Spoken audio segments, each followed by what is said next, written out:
హరే కృష్ణ, అందరు ఎలా ఉన్నారు? ఈరోజైతే సండే. నేను గార్డెన్లో ఏమేమి వర్క్ చేశానో చూపిస్తాను. సండే మాత్రం నేను చాలా టైం అయితే గార్డెన్లోనే ఉంటాను. అండ్ ఇప్పుడైతే పారిజాతం మొక్క నాటుకుంటున్నా. ఆల్రెడీ కుండీలో ఒక మొక్క ఉంది, కానీ అది అంత మంచిగా పెరగడం లేదు. అందుకే నేలలో ఇంకో మొక్క నాటుకుంటున్నా. పారిజాతం మొక్కకు మంచి ఎండ వచ్చే ప్లేస్లో నాటుకుంటే పూలు బాగా పూస్తాయి.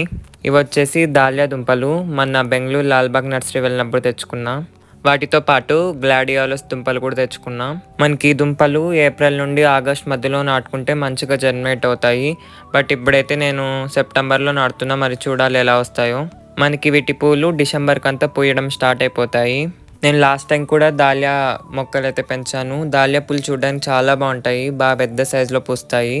ఇంకా గ్లాడియోలస్ వచ్చేసి మనం చాలా రకాల ఫంక్షన్స్లో చూస్తూనే ఉంటాము, చూడడానికి చాలా బాగుంటాయి.